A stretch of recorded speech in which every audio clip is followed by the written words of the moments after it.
Hello everyone, हम लोग इस वीडियो लेक्चर में बात करेंगे बीयू का 2024 का पीवाईक्यू क्वेश्चन देखेंगे हम लोग। ठीक है, इसमें हम लोग जो है दो तीन क्वेश्चन देखने वाले हैं। बात समझ में आ रही है? वीडियो हमारा तीन चार पार्ट में होगा, तो आप सारा पार्ट्स जरूर देखिएगा। उसके बाद एक सबसे बड़ी बात है, अगर आपको ऑडियो का इशू है यानी कि लो वॉइस आपको लग रहा है, ठीक है, तो वैसे कंडीशन में आपको जो है एक ईयरफोन इस्तेमाल करना चाहिए। मेरे हिसाब से साउंड अच्छा है। अगर आपको दिक्कत है तो आप ईयरफोन इस्तेमाल कीजिए। आइए हम लोग जो है एक एक करके बीयू का पूछा हुआ क्वेश्चन देखते हैं, फिर उसका हम लोग आंसर देखेंगे। ठीक है, हम जिस तरीके से आपको आंसर बता रहे हैं, अगर आप उसी पैटर्न में आंसर लिखिएगा, ठीक है, आंसर राइटिंग का पैटर्न अगर वही रहा जैसा हम बता रहे हैं, तो आपको एग्जाम में मार्क्स जो है मैक्सिमम मिलेगा। बात समझ में आ रही है? ठीक है, अक्सर बच्चा कहता है सर कॉपी में लिखते तो है नंबर नहीं आता है, तो आपका लिखने का तरीका गलत होता है। तो यहाँ पे हम आपको तरीका जो बता रहे हैं पॉइंट वाइज तरीका क्या है, मैक्सिमम मार्क्स का एक ही तरीका है, वो क्या है सर? Point wise answer. ठीक है, चलिए ठीक है। इसका पीडीएफ आपको जो है टेलीग्राम पे मिल जाएगा या फिर हमारे ऐप पे मिल जाएगा, आप वहां से डाउनलोड कर सकते हैं। ऐप पे या टेलीग्राम पे आप चेक कर लीजिएगा, जहाँ पे अवेलेबल होगा आप देख लीजिएगा। ठीक ना? तो अब चलिए बिना टाइम वेस्ट किए हुए हम लोग जो है स्टार्ट करते हैं। पहला क्वेश्चन हमारे सामने जो है बड़ा अच्छा क्वेश्चन है। ये क्वेश्चन हमको क्या कह रहा है? Give points in the favour and in against. ठीक है, पॉइंट्स इन द फेवर कहने का मतलब क्या है? आपको मेरिट बताना है। ठीक है, पॉइंट्स इन अगेंस्ट कहने का मतलब क्या है? उसका डिमेरिट बताना है। बात समझ गए? रिवर इंटरलिंकिंग, देखिए ये जो शब्द है रिवर इंटरलिंकिंग, इसका मतलब क्या होता है हम लोग पहले इसका मतलब समझते हैं। ठीक है, उसके बाद हम लोग को क्या करना है इस क्वेश्चन में, इसका जो है ना पॉइंट्स इन फेवर और पॉइंट्स अगेंस्ट यानी कि मेरिट डिमेरिट बताना है, एडवांटेज डिसएडवांटेज बताना है। किस चीज का? रिवर इंटरलिंकिंग का। इंटरलिंक मतलब क्या होता है? आपस में जोड़ना। इंटरलिंक का मतलब क्या होता है? आपस में जोड़ना। रिवर को आपस में जोड़ना, इसका मकसद क्या आपको बताते हैं। इस प्रोजेक्ट में हम लोग क्या करते हैं कि इंडिया का जो अलग अलग रिवर है, इस प्रोजेक्ट में हम लोग क्या करते हैं सर कि हमारा इंडिया के अंदर जो भी अलग अलग रिवर या कैनाल है, ठीक है, सबको आपस में हम लोग कनेक्ट करते हैं। बात समझ में आ रही है? अब सवाल है कि सर सबको आपस में कनेक्ट क्यों कर रहे हैं? तो इससे क्या होगा कि जिस रिवर में सरप्लस वाटर होता है, सरप्लस वाटर करने का मतलब जरूरत से ज्यादा पानी होता है, और जहाँ पे हमारा जो वाटर डेफिसिट होता है यानी कि सूखा वाला जो इलाका होता है, ठीक है, किसी नदी में पानी बहुत ज्यादा है, किसी नदी में पानी नहीं है, तो जब आपस में सब मिला रहेगा तो हमारा क्या होगा? जिसमें पानी ज्यादा है वहां से कम पानी वाला में चला जाएगा। बात समझ में आ रही? पानी वहां से जो है कम पानी वाले में ट्रांसफर हो जाएगा। ठीक है, तो इसके लिए सिविल इंजीनियर का क्या रोल है सर? सिविल इंजीनियर क्या करता है? इसके लिए बड़ा बड़ा डैम्स बनाएगा। बात समझ में आ रही है? ठीक है, लॉन्ग डिस्टेंस का कैनाल बनाएगा।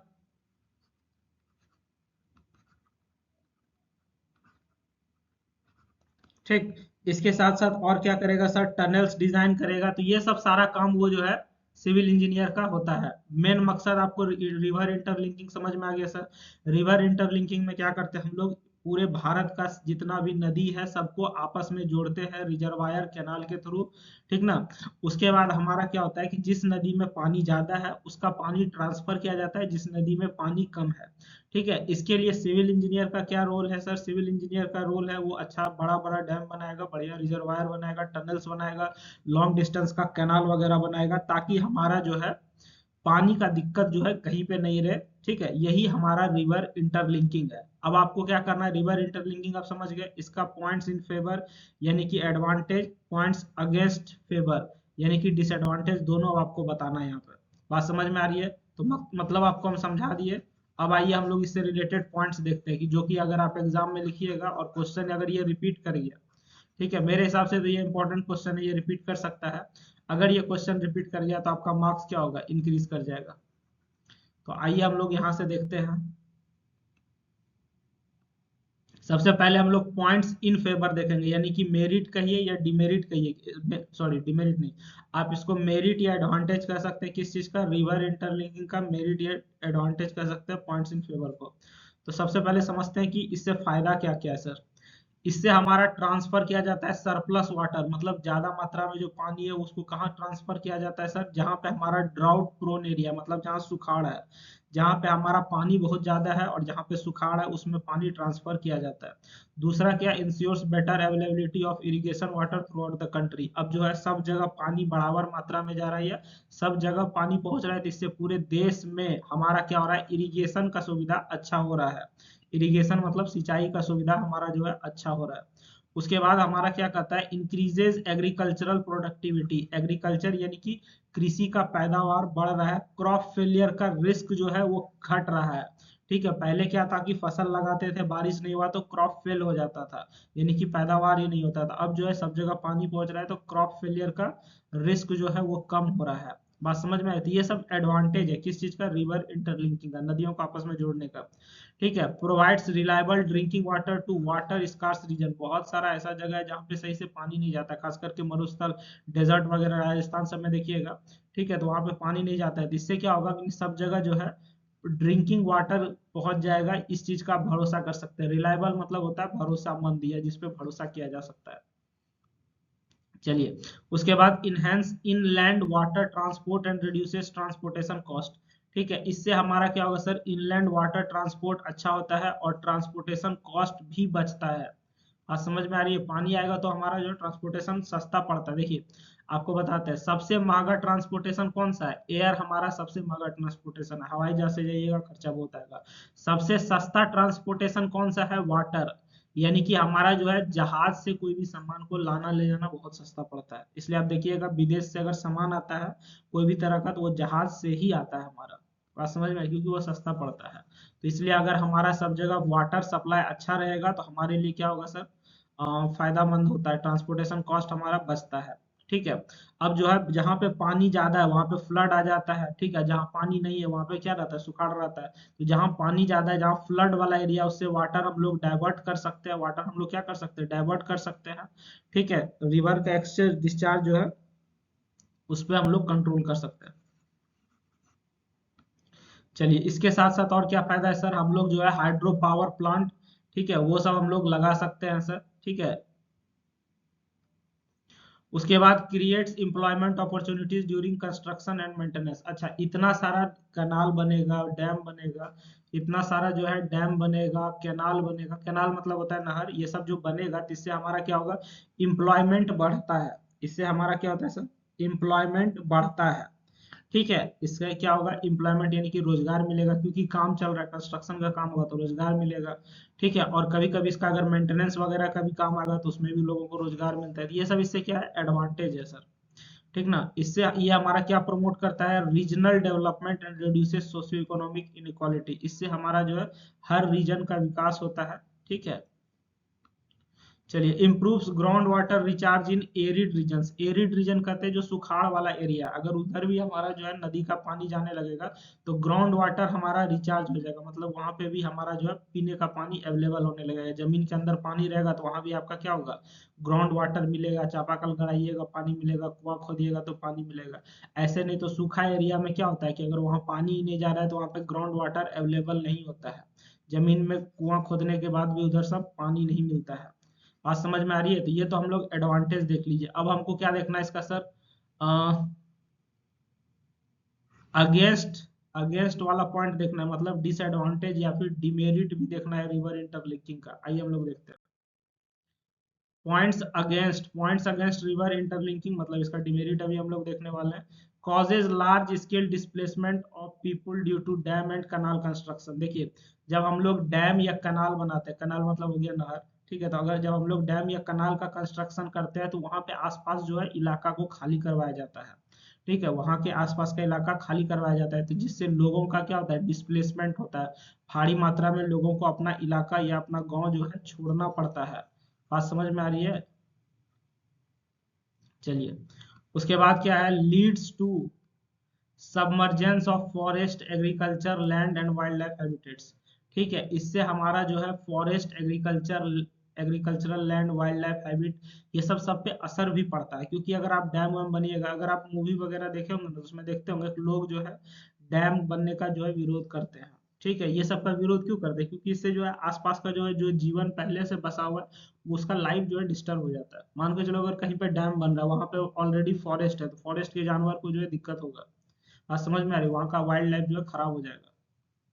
उसके बाद क्या है, extremely high project cost and long gestation period. ठीक है, प्रोजेक्ट बनाने में हमारा जो है खर्चा भी बहुत आता है। इस तरह का जो लंबा लंबा बड़ा बड़ा प्रोजेक्ट बनता है उसमें खर्चा भी बहुत आता है। Risk of altering natural river flow and disturbing aquatic ecosystem. अगर आप नदी का जो नेचुरल बहाव है उसको मोड़िएगा, ठीक है, नदी का जो नेचुरल बहाव है अगर आप उसको मोड़िएगा तो इससे क्या होगा, एक्वाटिक इकोसिस्टम यानी कि नदी या पानी के अंदर जो भी जीव जंतु है उसका लाइफ जो है प्रभावित होता है। बात समझ गए? चलिए, may cause inter state water disputes and political conflict. मतलब जो है आपस में, अब कोई कहेगा कि ये मेरा एरिया है, वो कहेगा मेरा एरिया है, तो दो राज्य या दो देश के बीच में जो है आपसी मतभेद भी हो सकता है। ठीक है, जैसे कि भारत और पाकिस्तान के बीच में एक से नदी गुजरता है हमारा, कभी मतभेद हुआ तो लोग उसको रोक दिया। ठीक है, उसी तरीके से हमारा जो है ऑल ओवर इंडिया के अंदर इस तरह से अगर प्रोजेक्ट चलेगा तो दो राज्य के बीच में कभी कभी लड़ाई भी हो जाएगा। वो कहेगा भाई तुम पानी छोड़ दिए तो मेरे यहाँ जो है बाढ़ आ गया। ठीक है, high evaporation losses in long canals and reservoirs specially in hot regions. ठीक, हाई इवापोरेशन लॉस भी आपको देखने को मिल सकता है। ठीक ना, अगर आपका जो है लंबा लंबा कैनाल वगैरह है या रिजर्वायर है तो वहां पे हमारा जो है गर्मी की वजह से, हॉट रीजन में गर्मी की वजह से जो है पानी भाप बन के भी उड़ जाएगा, तो बहुत पानी तो ऐसे ही बर्बाद हो जाएगा, नदी तक तो पहुंचा ही नहीं। ठीक है, इरिगेशन में काम ही नहीं आएगा सर, बीचे में हवा में उड़ गया सर वो। Possibility of transferring polluted water from one basin to another.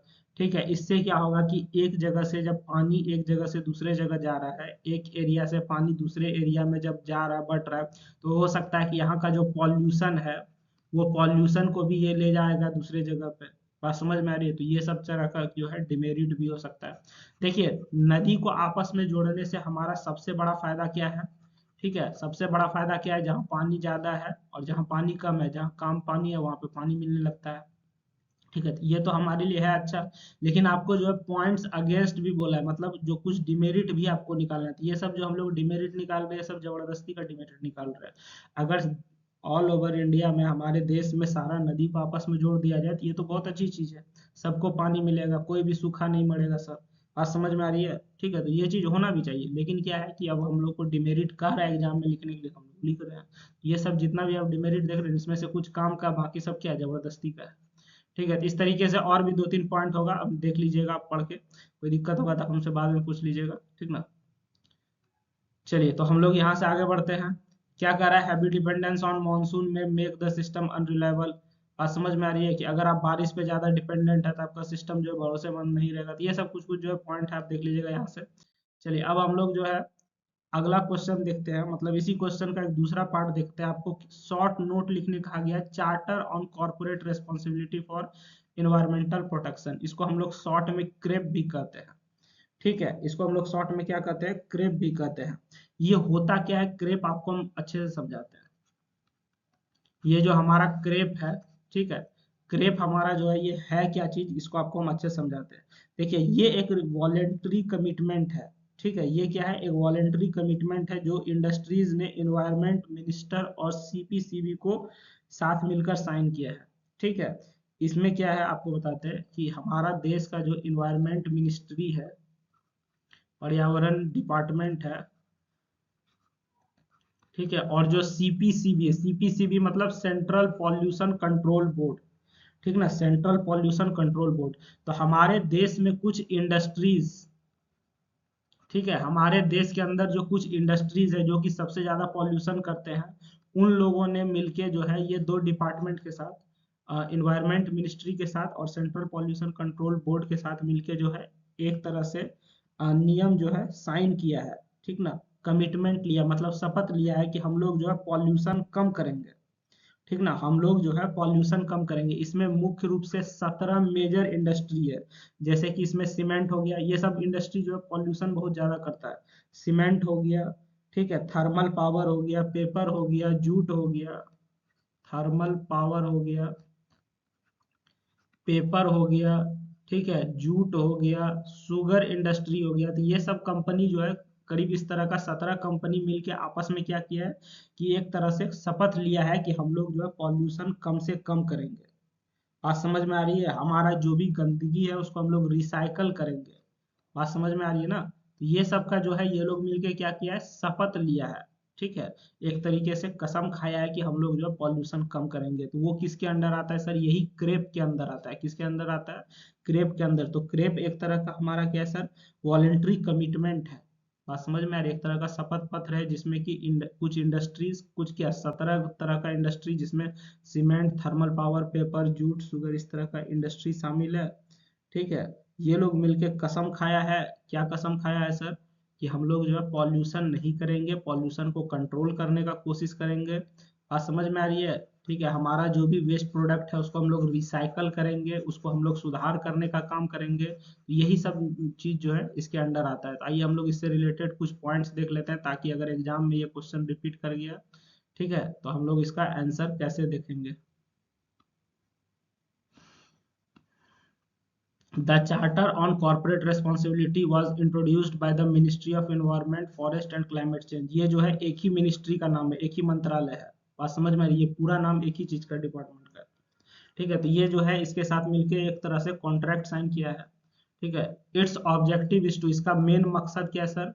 To reduce pollution levels from major industrial sectors. कौन कौन सा इंडस्ट्री है वो आपको हम बता दिए कि मेजर इंडस्ट्री जो है, जो बहुत ज्यादा पॉल्यूशन करता है, उससे पॉल्यूशन को रिड्यूस करने का काम करेगा। ठीक है, ऐसा ये लोग जो है कसम खाया है। It provides guidelines to cleaner technologies and waste minimisation. ये जो है, ये चार्टर जो है हमारा क्या करता है, ठीक है, कि आप जो है बढ़िया टेक्नोलॉजी लाइए, वेस्ट मिनिमाइजेशन कीजिए, उस सब के लिए जो है ये नियम कानून या गाइडलाइंस तैयार करता है। Industries are required to adopt sustainable practices such as energy conservation and resource efficiency। Industry को जो है आपको सस्टेनेबल प्रैक्टिस करना चाहिए, एनर्जी कंजर्वेशन और रिसोर्स इफिशियंसी पे भी काम करना चाहिए, ऐसा जो है कहा गया है। बात समझ गए? उसके साथ साथ it focuses on zero liquid discharge. ये जो है किस पे फोकस करता है सर? जीरो लिक्विड डिस्चार्ज पे, प्रॉपर हजार्डस वेस्ट हैंडलिंग और एयर पॉल्यूशन कंट्रोल वगैरह पे भी फोकस करता है सर। ठीक है, तो मेन मकसद हमारा क्या? पॉल्यूशन को कंट्रोल करना। पॉल्यूशन कंट्रोल करने के लिए जो जो काम है वो सारा काम ये लोग करेगा।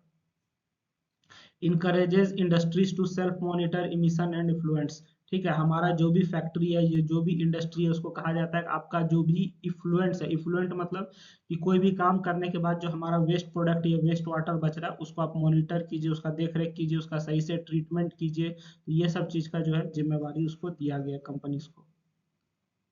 बात समझ में आ रही है? Promotes corporate accountability towards environmental protection. मतलब इसमें जो है कंपनीज को कहा गया है कि आपका भी जिम्मेवारी बचता है कि आप जो है हमारा एनवायरमेंट को प्रोटेक्ट कीजिए, आप जो है मिलके काम कीजिए इसमें।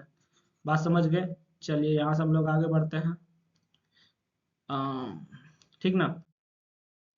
अब हमारा अगला क्वेश्चन क्या है? अगला क्वेश्चन कहता है explain and differentiate the following revolution. अलग अलग तरह का रिवॉल्यूशन को आपको समझाना है, और हो सके तो अगर कहीं पे तो उसको डिफरेंशिएट भी कीजिएगा।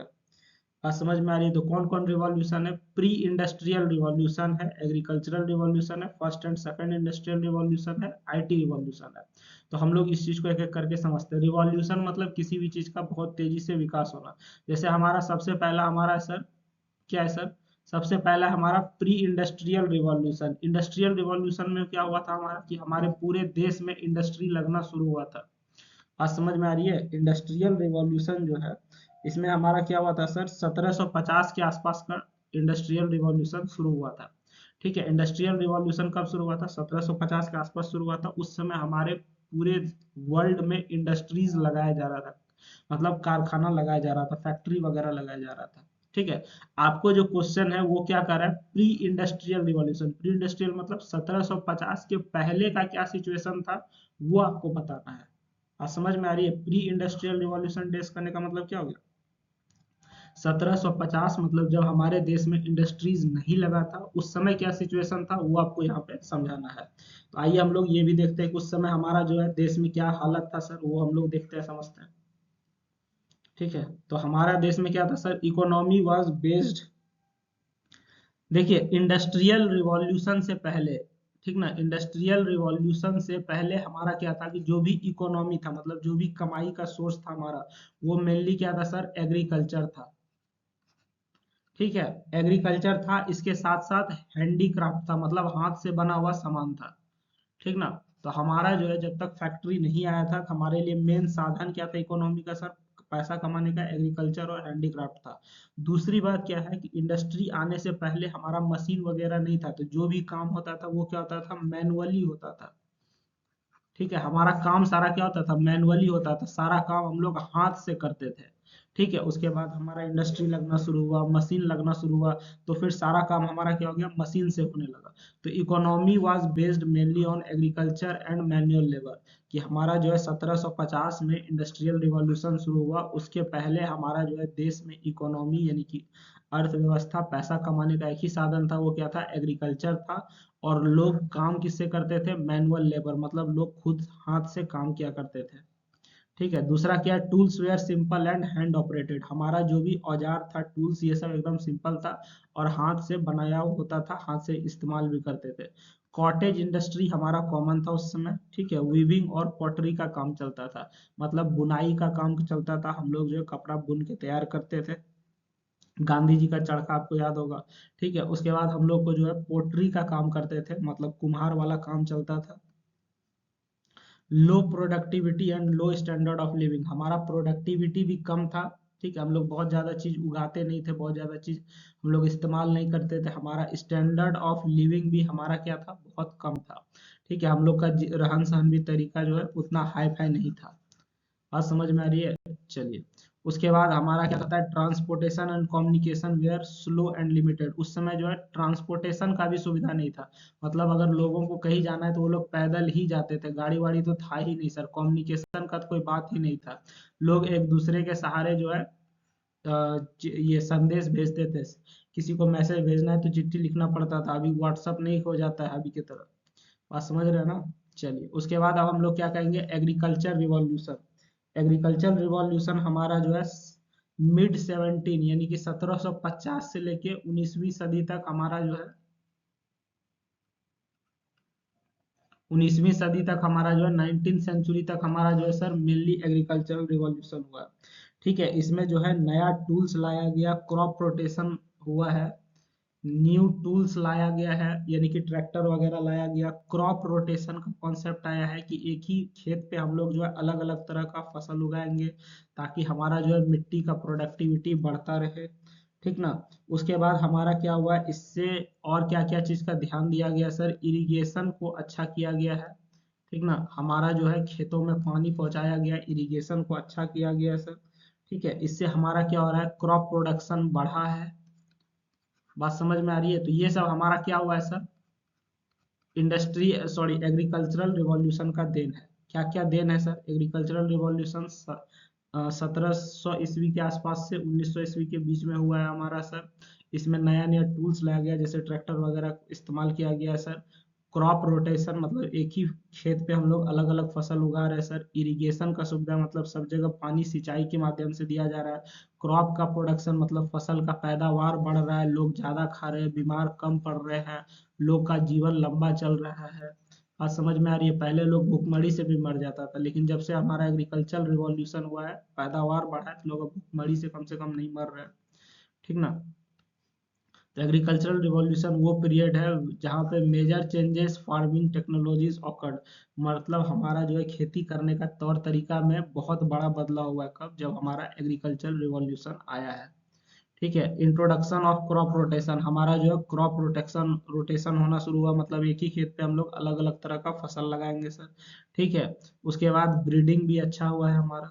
इसके साथ साथ हम लोग जो है फर्टिलाइजर का इस्तेमाल करने लगे, मतलब खाद वगैरह का इस्तेमाल करने लगे सर। हम लोग इरिगेशन सिंचाई का कॉन्सेप्ट लाए हैं सर।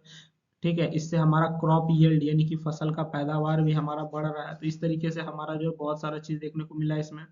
ठीक है, किस चीज में देखने को मिला है सर, एग्रीकल्चरल रिवॉल्यूशन में surplus food production supported population growth. अब जो है ज्यादा मात्रा में भोजन होने लगा, तो पॉपुलेशन का ग्रोथ भी होने लगा। आपको पहले कि पहले लोग भुखमरी से मर जाते थे।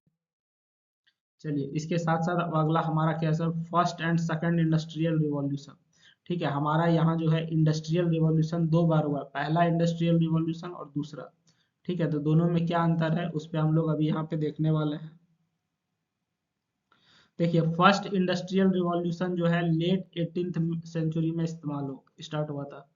First IT industrial revolution, IV लिख देते हैं। फर्स्ट आईवी जो है इंडस्ट्रियल रिवॉल्यूशन ये कब हुआ था, लेट 18th सेंचुरी। बात समझ में आ रही है?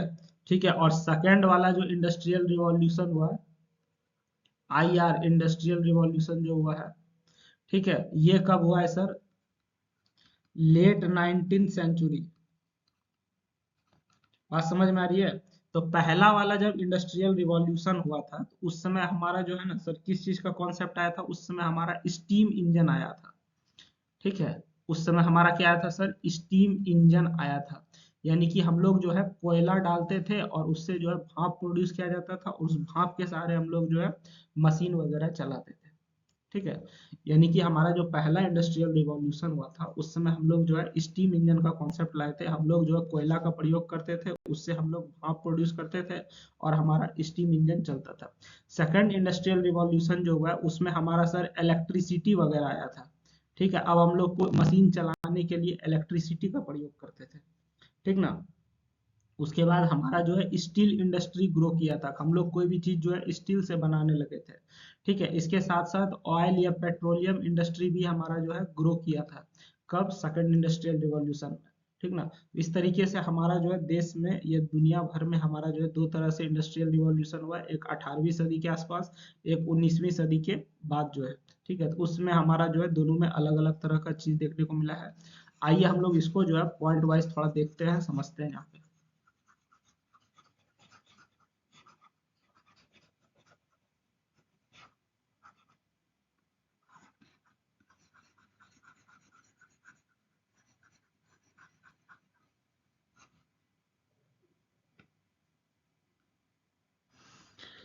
देखिए तो फर्स्ट इंडस्ट्रियल रिवॉल्यूशन यहाँ कब हुआ था, लेट 18th सेंचुरी, मतलब 18वीं सदी जब खत्म होने कगार पे था तब जाके ये शुरू हुआ था सर।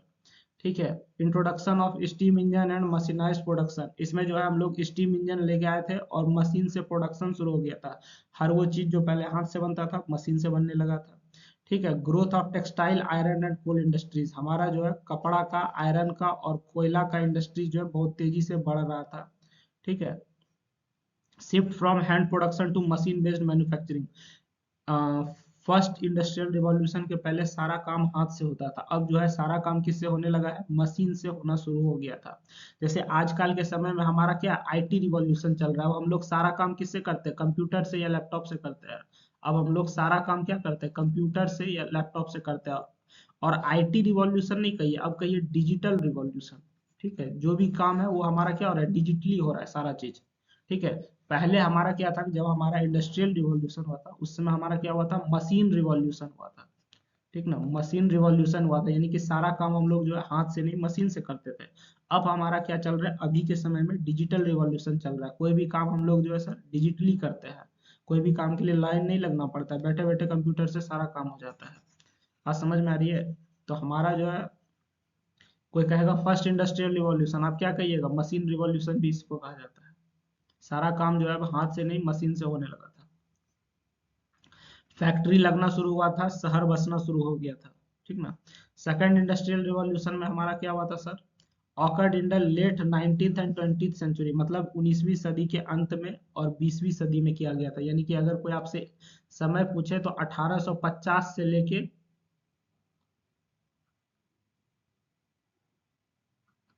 1990 तक का जो समय आप कह सकते हैं, अंदाज मोटा मोटी 1850 से 1990 तक का समय, ये हमारा क्या कहलाएगा, सेकंड इंडस्ट्रियल रिवॉल्यूशन कहलाता था। ठीक है, उस समय तक अब हमारा जो है बिजली वगैरह आ गया था। अब थर्ड इंडस्ट्रियल रिवॉल्यूशन का अगर बात करेगा तो उसमें हम लोग जो है डिजिटल रिवॉल्यूशन करेंगे।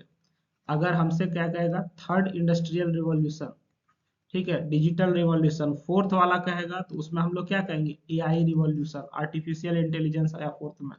ठीक है, तो इस तरीके से हमारा जो इंडस्ट्रियल रिवॉल्यूशन होते जा रहा है। चलिए हम लोग जो है इसमें क्या आया था, इलेक्ट्रिसिटी आया था, इंटरनल कंबशन इंडक्शन आया था, और मास प्रोडक्शन, मतलब कोई भी चीज का प्रोडक्शन हम लोग ज्यादा से ज्यादा मात्रा में करने लगे थे। ग्रोथ ऑफ केमिकल स्टील और कम्युनिकेशन इंडस्ट्री, केमिकल स्टील और कम्युनिकेशन वाला फैक्ट्री सब बढ़ने लगा था। टेलीफोन का आविष्कार हुआ, ऑटोमोबाइल मतलब गाड़ी वगैरह का इस्तेमाल किया गया, रेलवे का फैसिलिटी जो है इम्प्रूव किया गया। तो ये सब चीज जो है हमारा किस में हुआ है सर, सेकंड इंडस्ट्रियल रिवॉल्यूशन में हुआ है। ठीक ना। चलिए अब जो है अंतर क्या है फर्स्ट इंडस्ट्रियल रिवॉल्यूशन और सेकंड में, दोनों में अंतर क्या है सर, वो हम लोग देख लेते हैं। ठीक ना, क्वेश्चन में हमको अंतर भी लिखने कहा था। तो हमारा क्या है sir, first relied on steam power. ठीक ना, पहला इंडस्ट्रियल रिवॉल्यूशन जो है स्टीम पावर यानी कि भाप पे काम कर रहा था, दूसरा हमारा जो है बिजली पे काम कर रहा था। मतलब फर्स्ट इंडस्ट्रियल रिवॉल्यूशन के समय जो भी मशीन था वो भाप से चलता था, स्टीम के वजह से चलता था। ठीक है, और जब सेकंड इंडस्ट्रियल रिवॉल्यूशन हुआ तो सारा इंडस्ट्री किसके वजह से चलने लगा, इलेक्ट्रिसिटी पे चलने लगा।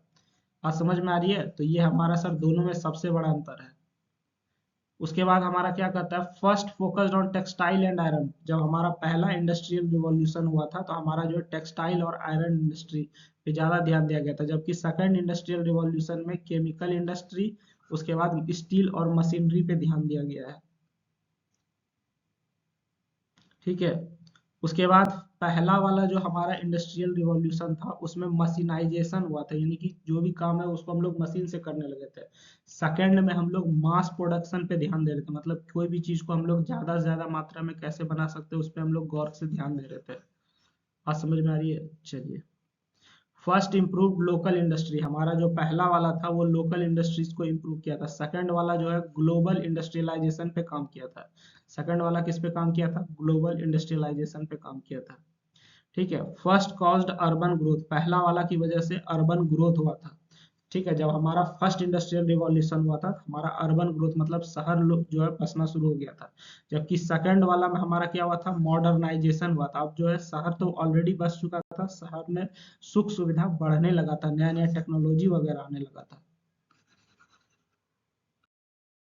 चलिए अगला हमारा क्या है सर, आईटी रिवॉल्यूशन।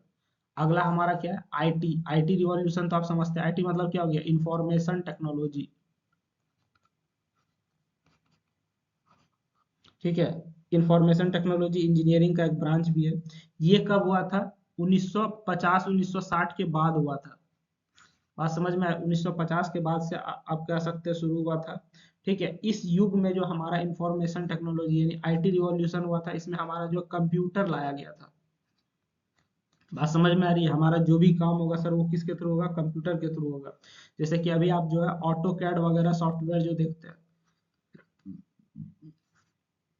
तो वो सब किसका देन है, यही आईटी रिवॉल्यूशन का देन है। तो कंप्यूटर वगैरह देन किस चीज का है सर, आईटी रिवॉल्यूशन का ही देन है। ठीक है, तो आइए हम लोग यहाँ से जो है आईटी रिवॉल्यूशन के बारे में थोड़ा पढ़ते हैं हम लोग, थोड़ा पॉइंट्स देखते हैं कि कैसे कैसे हम लोग पॉइंट्स लिखेंगे अगर एग्जाम में आ गया तो। Period marked by rapid advancement in information and communication technology. IT revolution में क्या हुआ था, इंफॉर्मेशन और कम्युनिकेशन टेक्नोलॉजी बहुत तेजी से हमारा जो है ग्रो किया था। इसमें जो है computer, internet, smartphone, digital system ये सब चीज जो है आया था। आईटी रिवॉल्यूशन में क्या आया, कंप्यूटर आया सर, इंटरनेट आया, स्मार्टफोन आया, डिजिटल सिस्टम वगैरह आया सर। इसके साथ साथ क्या देखने को मिला, shift from traditional office work to automated and digital process. अब जो है हमारा सर ऑफिस में नहीं जाना पड़ता है किसी काम के लिए, हमारा जो है सारा काम बैठे बैठे हो जाता है। ठीक है, और सारा काम जो है ऑटोमेटिक डिजिटल प्रोसेस से होने लगा है। Massive growth of software industries and IT enabled services, हमारा जो है सॉफ्टवेयर इंडस्ट्री का ग्रोथ हुआ सर, आईटी इनेबल्ड सर्विसेज ये सब का ग्रोथ देखने को मिला हमको। बात समझ में आ रही है। चलिए improve access to information, global connectivity and e governance. ठीक है, हमारा जो है information, global connectivity, e governance मतलब कोई भी चीज को आप जो है बैठे बैठे सब कुछ जानकारी इकट्ठा कर सकते हैं, ये सब चीज का सुविधा जो है आईटी रिवॉल्यूशन से हमको देखने को मिला है। ठीक है, इसके साथ साथ हमारा जो है नया जॉब क्रिएशन भी हुआ, जैसे कि साइबर सिक्योरिटी में, डाटा साइंस में, आर्टिफिशियल इंटेलिजेंस में, ये सब में हमारा जो है नया जॉब का ऑप्शन भी खुला है अभी के समय में। बात समझ में आ गई। ठीक है, major impact on education, business, health and communication. अभी के समय में जो है आईटी इंडस्ट्री की वजह से एजुकेशन में आप देखे होंगे कि कोविड आने से पहले ऑनलाइन एजुकेशन का सुविधा नहीं था। बिजनेस में भी आपको ऑफिस जाना पड़ता था, फिर कोविड के समय पे जो है वर्क फ्रॉम होम का कॉन्सेप्ट आ गया सर। ठीक है, हेल्थ में भी अब आप जो है बैठे बैठे सारा टेस्ट भी करवा सकते हैं, घर बैठे रिपोर्ट पढ़ सकते हैं, समझ सकते हैं। ठीक है, तो ये सारा चीज जो है किसका देन है सर? ये सारा चीज आईटी रिवॉल्यूशन का देन है। आईटी रिवॉल्यूशन में क्या क्या आया था? कंप्यूटर आया सर, इंटरनेट आया, स्मार्टफोन आया, डिजिटल सिस्टम आया, ये सब आईटी रिवॉल्यूशन में आया है। चलिए, अगला सवाल क्या कहता है? अगला सवाल कहता है what do you understand by sustainable development, explain various goals of sustainable development in detail. देखिए, आप सस्टेनेबल डेवलपमेंट से क्या समझते हैं? सस्टेनेबल डेवलपमेंट जो है ना, ये बार बार रिपीट होता है, ये टॉपिक आप अक्सर कहीं ना कहीं सुने होंगे। सस्टेनेबल डेवलपमेंट का एक मतलब आपको हम आज बता देते हैं। सस्टेनेबल डेवलपमेंट कहता है आज की जरूरत पूरी हो, आज की जरूरत पूरी हो,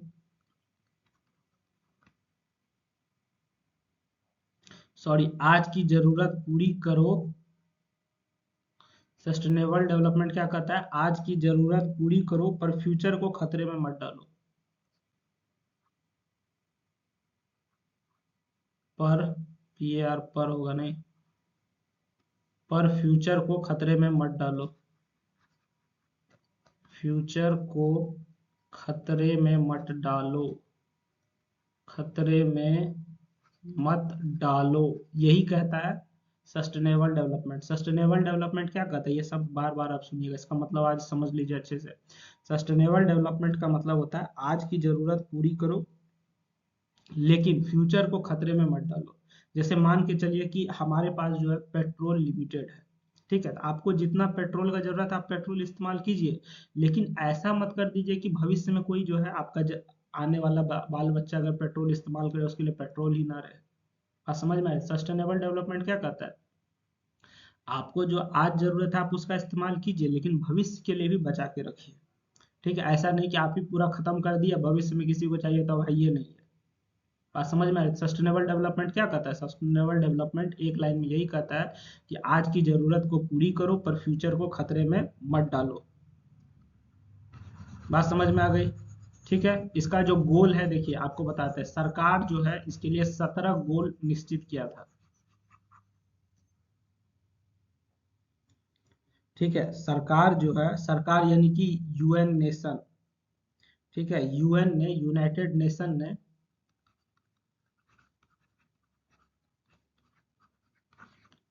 ठीक है, इसका जो है टोटल 17 गोल्स जो है फिक्स किया है सस्टेनेबल डेवलपमेंट के लिए। ठीक ना, 17 गोल जो है ये फिक्स किया। अब 17 में से 17 तो हम लोग यहाँ नहीं देखेंगे, 5-10 गोल देख लेते हैं कि किस किस चीज को हमको सुधार करना है कि आज भी इस्तेमाल हो और भविष्य में उससे जो है खतरा भी ना हो, भविष्य के लिए वो खत्म भी ना हो। बात समझ में आ रही है? सस्टेनेबल डेवलपमेंट आपको हम समझा दिए। तो देखिए हम लोग यहाँ से देखते हैं कि करके मीनिंग ऑफ सस्टेनेबल डेवलपमेंट ये क्या कहता है? Sustainable development means needs of the present generation meeting the needs of present generation, मतलब वर्तमान में आपका जो जरूरत है वो पूरा हो जाए, फ्यूचर पे जो है कोई असर नहीं पड़े। बात समझ में आ रही है? मतलब फ्यूचर के लिए भी बचा के रखिए, आप भी खाइए, आने वाले जनरेशन को भी खिलाइए। It focuses on balance growth of protecting environment, maintaining economic progress and ensuring social welfare. ये क्या चीज का ध्यान रखता है सस्टेनेबल डेवलपमेंट सर? आप इन्वायरमेंट को बचाइए सर, इकोनॉमिक प्रोग्रेस हो, मतलब हर किसी का विकास हो, हर किसी के पॉकेट में पैसा आए सर। ठीक है, सबको समाज में जो है इज्जत मिले सबको, ये सब चीज जो है कौन ध्यान देता है सर? सस्टेनेबल डेवलपमेंट ध्यान देता है। बात समझ में आ रही है? It promotes responsible use of natural resources, हमारा जो भी प्राकृतिक संसाधन है उसका सही तरीके से इस्तेमाल किया जाए, ये जो है इस सिखाता है। सस्टेनेबल डेवलपमेंट क्या सिखाता है sir? Responsible use of natural resources, हमारा जो प्रकृति में संसाधन है उसका आप सही से अच्छा तरीके से इस्तेमाल कीजिए, ये कौन सिखाता है? सस्टेनेबल डेवलपमेंट सिखाता है। It aims at long term environmental economic and social stability, ये जो है लंबे समय तक इन्वायरमेंटल इकोनॉमिक और सोशल स्टेबिलिटी देता है हमको। बात समझ में आ रही है?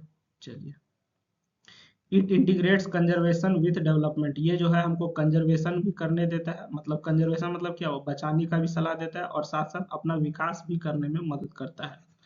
बात समझ में आ गई? चलिए, तो अब हम लोग यहाँ जो है गोल्स ऑफ सस्टेनेबल डेवलपमेंट देखेंगे। हम लोग अगर सस्टेनेबल डेवलपमेंट करना चाहते हैं तो क्या क्या गोल है, आपको बोले टोटल 17 गोल है, उसमें से हम कुछ सारा देखेंगे। ठीक है, तो पहला क्या है सर, इन्वायरमेंटल प्रोटेक्शन का हम लोग काम करेंगे। इन्वायरमेंट प्रोटेक्शन में हम लोग जो है फॉरेस्ट को बचाएंगे, मिट्टी को बचाएंगे, एयर और वाटर को पॉल्यूशन होने से बचाएंगे, पॉल्यूशन हम लोग कम करेंगे। ठीक है, हम लोग जो है ऐसा टेक्नोलॉजी लाएंगे जो कि पॉल्यूशन कम करे, बायोडाइवर्सिटी और इकोसिस्टम पे भी हमारा जो है असर नहीं पड़े। दूसरा हमारा जो गोल होगा वो होगा इकोनॉमिक ग्रोथ, मतलब हर किसी के पॉकेट में पैसा आ जाए, हर कोई जो है, जैसे अभी के समय में क्या हो रहा है, हर आदमी के पास आप देखिएगा स्मार्टफोन है। ठीक है, तो ये क्या है, आदमी का ग्रोथ हुआ है, कोई भूखमरी से नहीं मर रहा है, गरीबी से नहीं मर रहा है। इस तरीके से हम लोग क्या चाहेंगे सर, इकोनॉमिक ग्रोथ हो। बात समझ में आ रही है? लो कार्बन इंडस्ट्री लगे। लो कार्बन इंडस्ट्री करने का मतलब जो है कि ऐसा इंडस्ट्री लगाइए जिससे कि आपका जो है कार्बन का प्रोडक्शन कम हो सके, क्योंकि कार्बन हमारे लिए क्या होता है, नुकसानदायक होता है सर। बात समझ में आ रही है? ग्रीन टेक्नोलॉजी को हम लोग बढ़ावा देंगे सर। एम्प्लॉयमेंट यानी रोजगार बढ़ाएंगे सर, लोगों का इनकम बढ़ना चाहिए। ठीक है, तो ये सब चीज हम लोग जो है करेंगे। जैसे कि इसका एक सबसे बढ़िया एग्जांपल जो है इकोनॉमिक ग्रोथ का, वो सबसे बढ़िया एग्जांपल क्या है, ई रिक्शा। ठीक है, ई रिक्शा हमारा जो है इसका सबसे अच्छा एग्जाम्पल है। जैसे कि पहले लोग क्या करता था, लोग जो है पैडल वाला रिक्शा चलाता था, उसको बहुत ज्यादा एनर्जी भी लगता था, कमाई नहीं होता था। अब हर कोई जो है ई रिक्शा खरीद लिया है। ई रिक्शा हमारा जो इलेक्ट्रिसिटी पे चलता है, तो पॉल्यूशन भी नहीं होता है। बात समझ में आ रही? पॉल्यूशन बहुत कम होता है, लोग का कमाई भी होने लगा है। बात समझ में आ रही? उसमें अब बहुत ज्यादा एफर्ट तो पड़ता नहीं है उसको, तो लोग एक दिन में ई रिक्शा लेके निकल जाता है, 500 1000 रुपया आसानी से कमा लेता है वो। ठीक है, तो ये हमारा जो है सस्टेनेबल डेवलपमेंट का बहुत अच्छा एग्जांपल है सर। इसके साथ साथ हमारा जो है सोशल डेवलपमेंट का गोल है, मतलब हर किसी को जो है हम लोग शिक्षा देंगे, हेल्थ केयर देंगे, सैनिटेशन देंगे। सैनिटेशन मतलब साफ सुथरा चीज, ठीक ना, साफ सुथरा टॉयलेट वगैरह का सुविधा देंगे उसमें। रिड्यूसिंग पॉवर्टी एंड इनइक्वालिटी, मतलब हम लोग जो है गरीबी भी कम करेंगे और इनइक्वालिटी भी कम करेंगे, मतलब सबको समानता का अधिकार देंगे। ठीक है, सबको एक सुरक्षित घर देंगे, लिविंग स्टैंडर्ड सबका इम्प्रूव होगा, मतलब रहन सहन जो है इम्प्रूव किया जाएगा। तो ये सारा चीज जो है हमारा सस्टेनेबल डेवलपमेंट के गोल के अंदर आता है। इसके साथ साथ हम लोग क्या करेंगे सर, इसके साथ साथ हम लोग जो है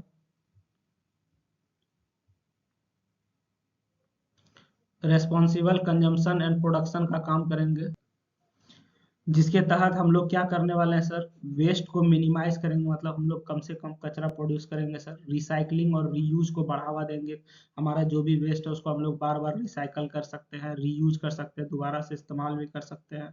ठीक है, सस्टेनेबल लाइफस्टाइल लगाइए।